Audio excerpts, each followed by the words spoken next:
Around 40,000 years ago, if you had stood on a hill somewhere in Europe at sunset, you might have seen more than one human species.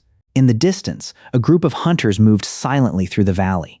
They knew how to make fire. They knew how to craft stone tools. They knew how to care for the elderly. They knew how to hunt enormous animals. They laughed. They cried. They loved their families. They buried their dead. But they were not us. They were Neanderthals. If you continued traveling eastward through the frozen forests of Siberia, you might have encountered another group of humans. We call them Denisovans. Farther away, on the tropical islands of Indonesia, there lived a tiny human species that stood only about 1 meter tall. Today, they are known as Homo floresiensis. And if we travel back hundreds of thousands of years further, Earth was also home to Homo erectus, Homo heidelbergensis, Homo naledi, and many other ancient human branches that science is still discovering. The strange thing is, they all belong to the same extended family. They were not monkeys. They were not chimpanzees. They were humans. They made tools. They adapted to their environments. They survived for hundreds of thousands, and sometimes even millions, of years. For most of evolutionary history, the world was never inhabited by only one human species. It was more like a forest, with many branches growing alongside one another. And yet today, when you look into a mirror, you see only one face, Homo sapiens. Every other branch has disappeared. What happened? Did our ancestors defeat every other human species in a brutal war? Or were they simply lucky? Were Homo sapiens more intelligent from the very beginning? Or is the history of human evolution far more complicated than we have ever been told? This is not merely a story about extinction. It is the story of the longest competition in human history, a competition that lasted for hundreds of thousands of years, not between humans and nature, but between different human species. And what makes this story most fascinating is that the deeper scientists investigate, the more they realize that the answer may be completely different from what we have always believed. To understand why only Homo sapiens remain, we must first abandon an idea that has existed for generations. The belief that human evolution followed a straight line, beginning with an ancient ape, then progressing to Homo habilis, then Homo erectus, then Neanderthals, and finally Homo sapiens. It sounds simple, but the truth was nothing like that. Imagine an enormous tree. Instead of having only one trunk, it continuously divides into branches. Some branches grow strong. Some split into many smaller branches. Some wither and disappear. For millions of years, the human genus, Homo, developed in much the same way. Around 2.8 million years ago, the earliest representatives of the genus Homo appeared in Africa. From there, small groups began adapting to completely different environments. Some lived on dry grasslands, some entered dense forests, some crossed snow-covered mountains. Some traveled thousands of kilometers and reached Asia. Over time, they gradually became different, not only in appearance, but also in the way they hunted, the way they made tools, their ability to adapt, even the structure of their bodies. That is why so many different human species once existed at the same time.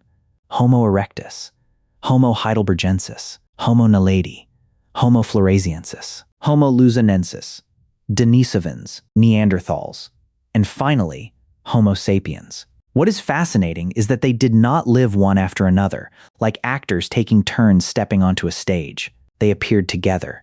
They hunted on the same lands. They searched for the same water sources. They faced the same winters. At many points in history, if you had stood in the right place on Earth, you could have encountered 2 or 3 different human species living only a few days' journey apart.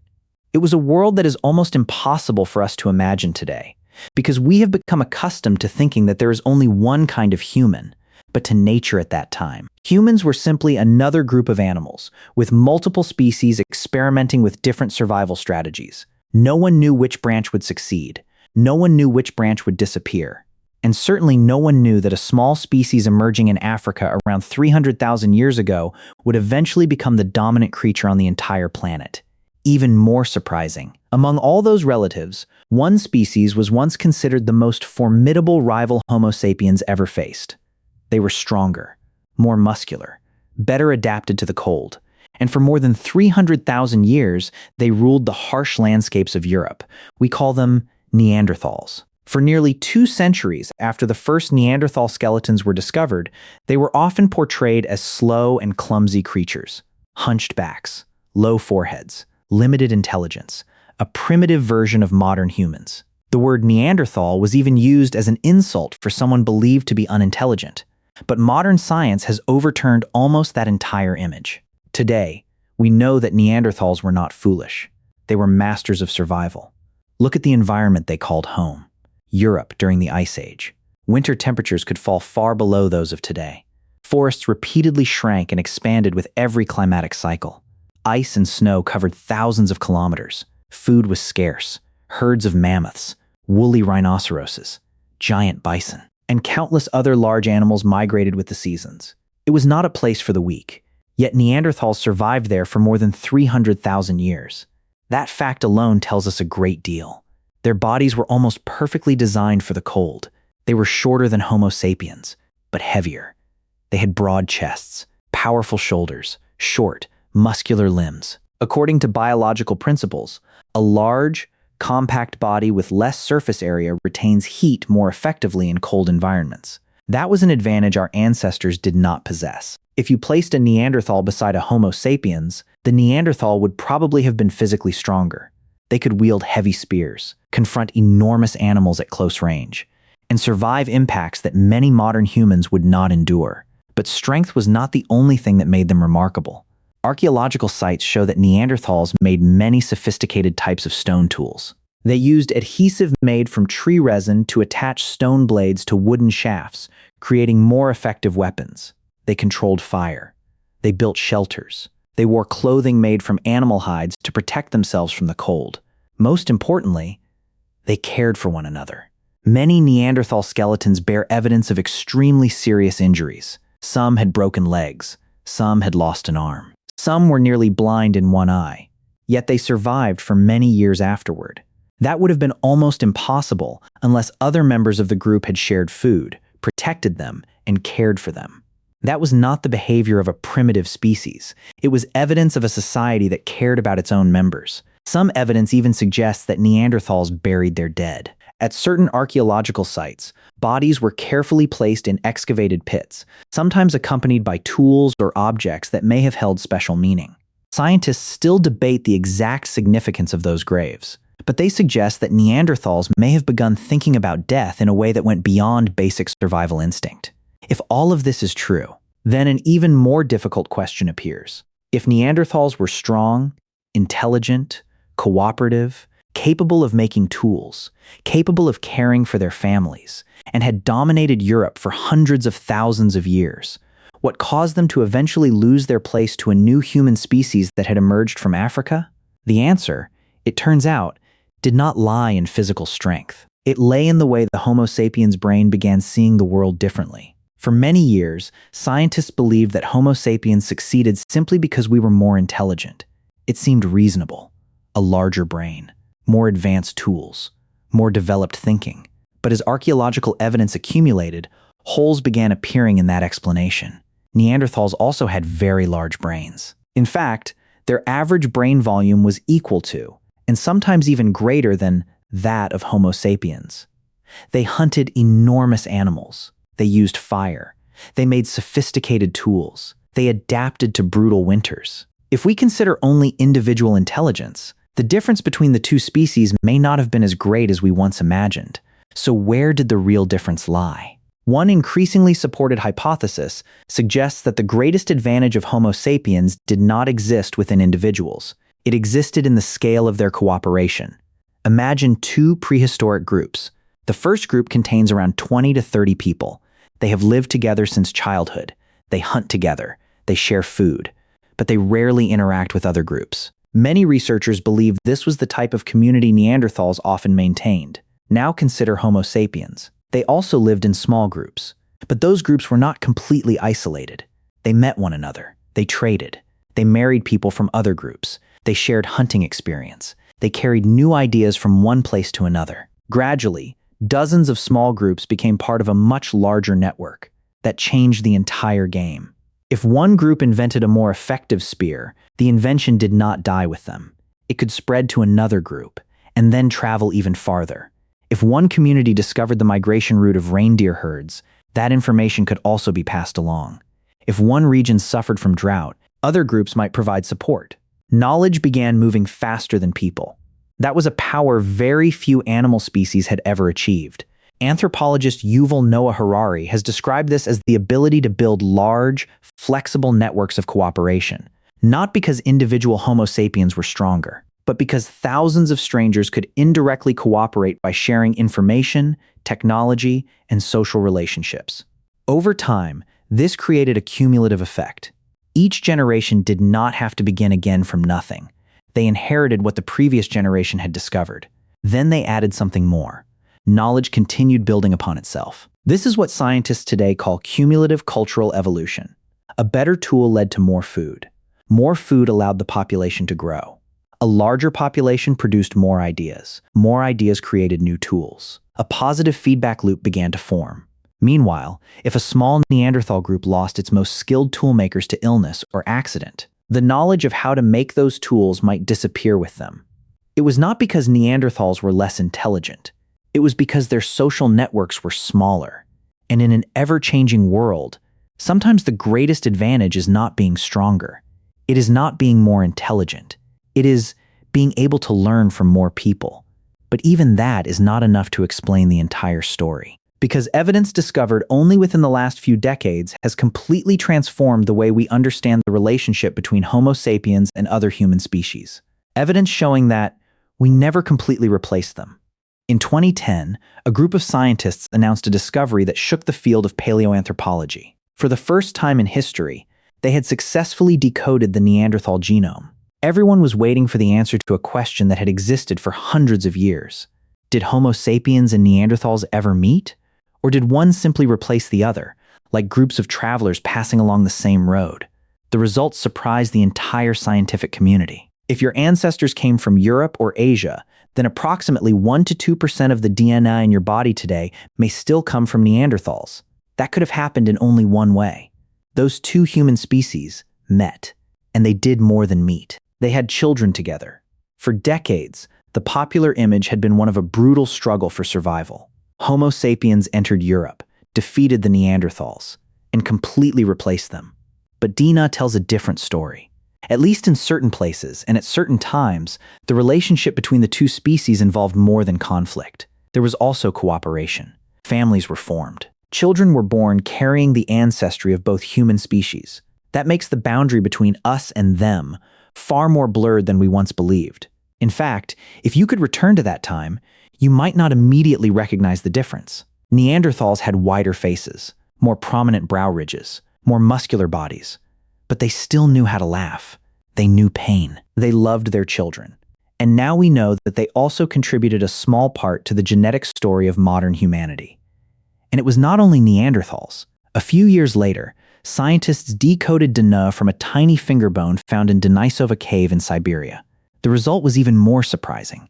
It belonged to a completely different human species. Today, we call them Denisovans. Remarkably, many modern people in Melanesia, Papua, New Guinea, Australia, and parts of Southeast Asia still carry Denisovan DNA in their bodies. That means Homo sapiens did not interbreed with only one other human species. We interbred with several different human species during our journey out of Africa. Every encounter left a trace. Some genes inherited from Neanderthals now help strengthen immunity against certain diseases. Some genetic variants inherited from Denisovans help humans adapt to low-oxygen environments in the highlands of Tibet. In other words, the human species that disappeared are still living, not in the form of fossilized skeletons, but within our own bodies. It is one of evolution's most beautiful paradoxes. A species may disappear from the earth, yet part of it continues walking, continues breathing, continues being passed down through thousands of generations. And yet, if Homo sapiens once lived alongside, married, and even had children with Neanderthals and Denisovans, why did only one human species ultimately remain? What caused every other branch of the Homo family to gradually disappear from history? The answer cannot be found in a single battle. It lies within tens of thousands of years of climatic disruption, environmental change, and small advantages accumulating over time. At first glance, the disappearance of other human species may appear to be a failure, but in evolution, Extinction rarely occurs for only one reason. There is no evidence that Homo sapiens launched an all-out war to eliminate every Neanderthal or Denisovan. There is also no evidence that one single pandemic wiped them out within only a few generations. Instead, scientists increasingly believe that their disappearance resulted from thousands of small factors accumulating over tens of thousands of years. Imagine you are playing a survival game. Every year, you lose to your opponent by only a small amount. You obtain slightly less food. You have slightly fewer children. You lose a few more members because one winter is slightly colder. You must travel slightly farther to find water. You face slightly greater competition for prey. No single defeat is large enough to end the game immediately, but after thousands of rounds, the gap becomes impossible to close. That is often how evolution works. Not through spectacular shocks, but through countless tiny advantages accumulated over time. Between approximately 70,000 and 30,000 years ago, Earth experienced several periods of dramatic climatic change. Temperatures shifted, glaciers expanded and retreated. Grasslands transformed into forests. Forests gave way to open steppes. The animal herds on which Neanderthals and other human species depended changed their migration routes or declined in number. A strategy that had worked for hundreds of thousands of years suddenly became less effective. Meanwhile, Homo sapiens appeared to respond more quickly to those changes. When one region became too harsh, they moved. When large prey became scarce, they expanded their diet. They hunted smaller animals. They caught fish. They collected a wider variety of seeds, tubers, and plants. They did not place all their hopes in a single food source. That made them more resilient to environmental instability. Another advantage came from population size. Archaeological models suggest that many Homo sapiens communities may have maintained broader networks of contact, creating larger overall populations within a region. That was extremely important. A larger population did not merely provide more hunters. It also meant more children, more innovators, more people capable of passing on knowledge. And most importantly, it reduced the risk that the entire population would disappear because of one severe winter or one period of food shortage. By contrast, if a Neanderthal group contained only a few dozen people and lost several crucial members, the community might never recover. Over time, small groups gradually disappeared. Settlements were abandoned. The distances between communities grew larger. And eventually, only Homo sapiens groups continued expanding across the continents. It is important to understand that Homo sapiens did not necessarily need to be overwhelmingly superior. They only needed to adapt slightly faster, cooperate slightly more broadly, learn slightly more quickly. Across thousands of generations, those slight differences added up to an enormous advantage. It is a lesson evolution has repeated throughout the history of life. The winner is not always the strongest. It is often the one best able to adapt to an ever-changing world. And that brings us to the final question. If Homo sapiens are the only surviving human species, does that truly make us special? Or are we simply the final surviving branch of a family that was once extraordinarily diverse? Perhaps this is where the story of Homo sapiens becomes most interesting. For a very long time, we have told ourselves a proud story, that Homo sapiens represents the pinnacle of evolution, the strongest species, the most intelligent, the most deserving. But evolution does not work that way. Evolution has no goal, no plan. It does not choose one final winner. It simply continues experimenting. Every species is like a different answer to the same question. How can life survive? Homo erectus answered through migration. Neanderthals answered through strength and adaptation to cold climates. Denisovans found their own path across high-altitude regions and throughout Asia. Homo floresiensis adapted to life on small islands. And Homo sapiens, we chose a completely different path. Instead of changing our bodies more quickly, we changed our ideas more quickly. That was the greatest difference. A new stone knife was invented. A few years later, hundreds of groups knew how to make it. An effective hunting technique emerged. It quickly spread through encounters and exchange. A better form of clothing was created. Before long, an entire region was using it. Humans began evolving through culture far more rapidly than through biology. It was a turning point unlike anything else in the history of life. From that moment onward, the most important changes in humanity no longer existed within DNA.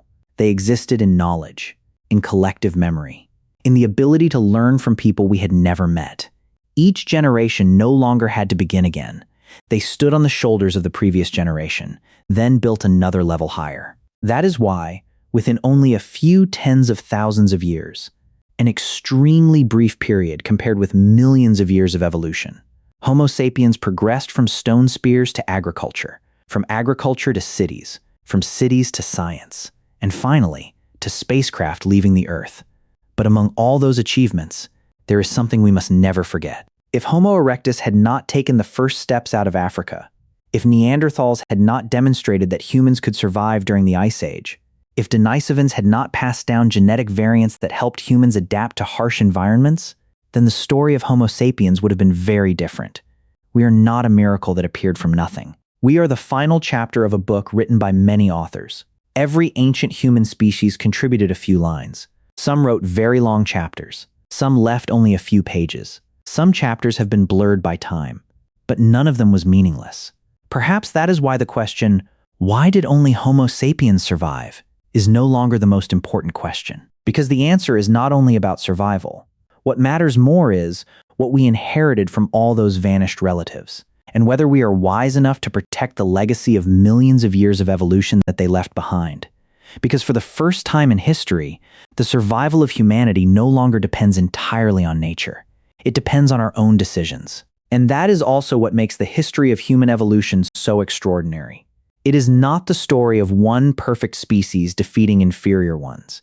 It is the story of millions of years of experimentation by nature. Every human species attempted to solve the same problem in a different way. Some relied on strength. Some relied on tolerance for cold.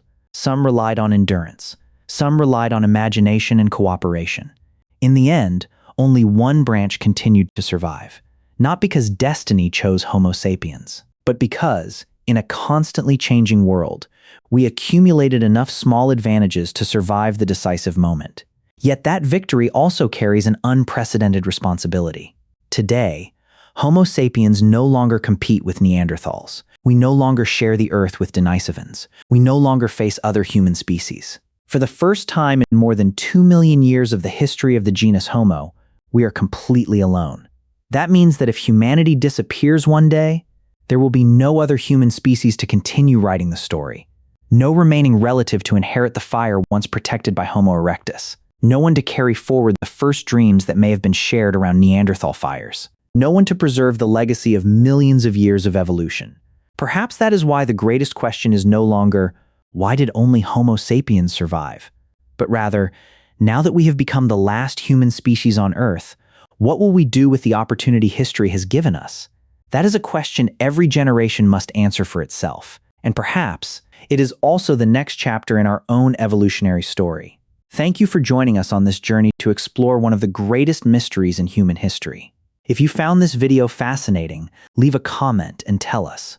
What do you believe was the most important factor that allowed Homo sapiens to become the only surviving human species? Do not forget to like and subscribe so you never miss our next journey. In the next video, we will explore an even stranger question. What made humans the only animals capable of believing in things that do not actually exist?